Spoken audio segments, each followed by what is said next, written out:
Russian state-controlled media, for some reason, was in the Oval Office today. They're asking their Republican senators and their Republican members of Congress, what the heck is going on, and what are we going to do about it? We have a couple clips to look at of Rachel Maddow, who does really good work digging behind the scenes and kind of connecting the dots, so to speak, of a lot of Trump's more heinous actions. And this time it's the breakdown of what exactly motivated him to argue with Zelensky in the way that he did in the White House, starting with Trump possibly colluding with Russia to set the whole thing up. So like and subscribe and let's hop right in. Truly bizarre revelation that Russian state-controlled media, for some reason, was in the Oval Office today when this scene happened with Volodymyr Zelensky.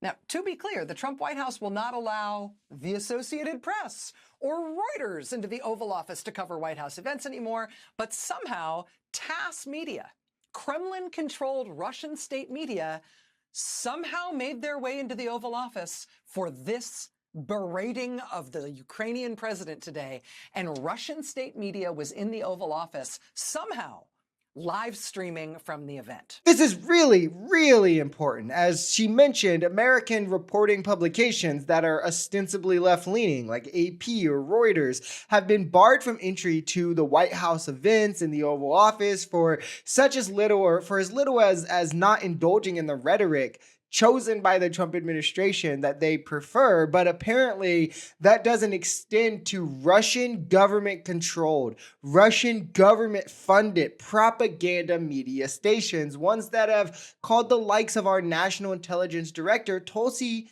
Gabbard, a Russian agent. So like, what are we doing? Trump is here rather antagonizing towards Zelensky, speaking to him in a very minimizing way. And it seems more and more that behind the scenes, this all was probably set up for a genuine reason, one that definitely doesn't put America, America's interest, or America's allies first. It is also radical in the sense that it is really radically unpopular with the American people.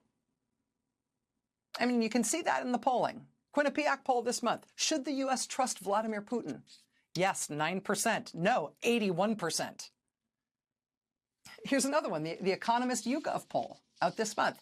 Do you have a favorable or unfavorable view of Vladimir Putin? The American public say favorable 11%, unfavorable 78%.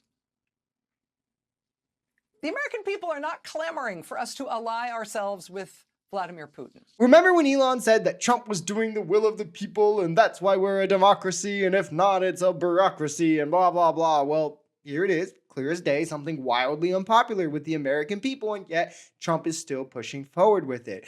It's almost like that's just a crock of shit, and we can't keep justifying and pretending this is not what it is. Trump plays hardball negotiating strongman with a vengeance when he's off around leaders of smaller democratic nations, but then wants to play best friend, nice guy, relatable to the world power authoritarian dictators. It's backwards. Like, that isn't what America wants. It's a radical change, as Maddow mentions, to go from standing with the sovereign democracies of the world to now standing with the authoritarian government. You can see the same dynamic in the bewildered and outraged questions that Americans are asking their Republican members of Congress at these town halls, which Republicans are now realizing they better not do any more of.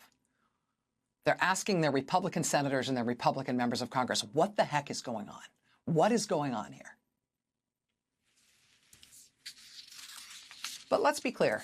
I mean, what's going on here is pretty obvious at this point. Because this is all really good news for somebody. It's not the American people for whom it's good. It's not our allies for whom it's good.